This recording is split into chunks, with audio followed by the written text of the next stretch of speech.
Okay, hello St Barnabas. I am here to interview our new vicar, Nat, who I think has been our vicar for 4 weeks. Hello Nat, he's just waving there, on our 10th anniversary.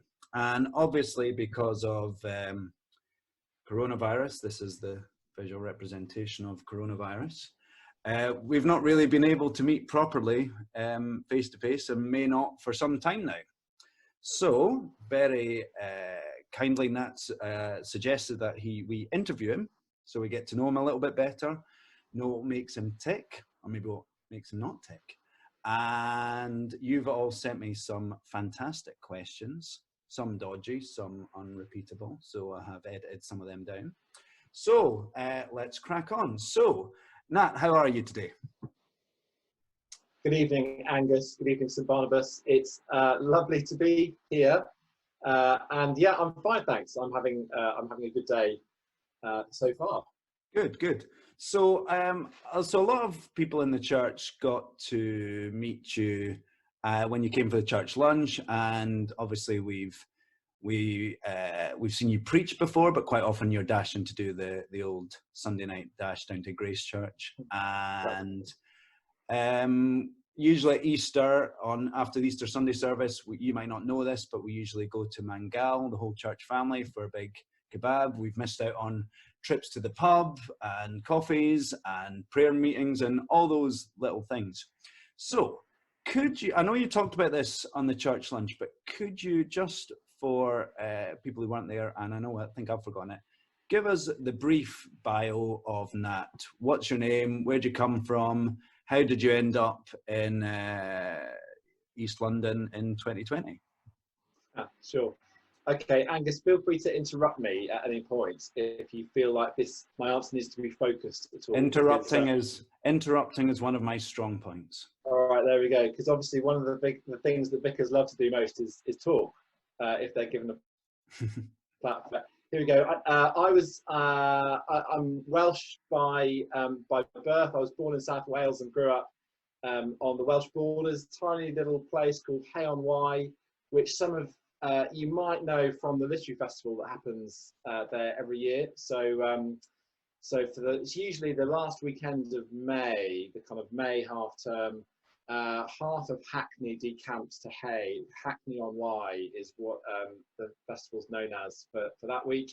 That's where I grew up there until I was 18, and then moved down to South East London to go to Goldsmiths University, where I was doing my undergrad degree.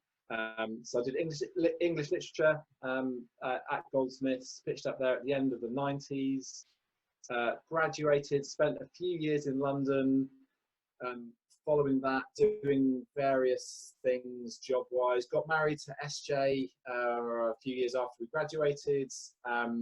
We met at Goldsmiths. That was the connection. And yeah, and then when was it? 2010. So moved over to Oxford to study at Theological College, and then back to London 6 years later and into the East End, where I was the associate vicar at Grace Church.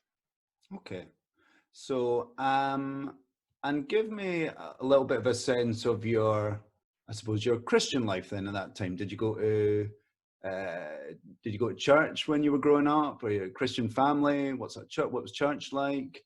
Have you been all sorts of churches in London and all the time here?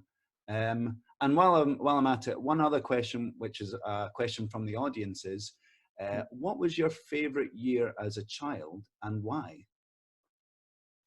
Oh man, that's hard. I mean, all the years as a child have not blend together, but things stick in your head more than kind of moments, I think, rather than years, I think.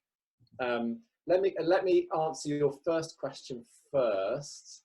I grew up in a church-going family, so my parents were both involved with the local churches. It was very rural, and very small, so it was kind of group of 7 or 8 churches that were kind of clustered together.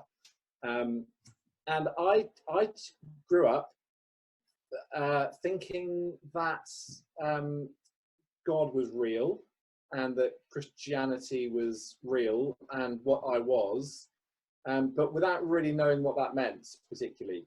So I was really grateful for the way that my parents took me to church every week. I didn't understand a lot of what I heard, but I think the things that I said and the things that I repeated, it was quite, quite liturgical, so prayer book every week. The things that I heard and the things that I said gave me a view of God and a view of the world that I am just profoundly grateful for now. But it wasn't really until I pitched up at university that I kind of began to make more of a coherent sense of why do I understand this, and what's the kind of emotional resonance, and what's the actual kind of sense of encounter here so it began to fall into place on that level, if that makes sense. Yeah,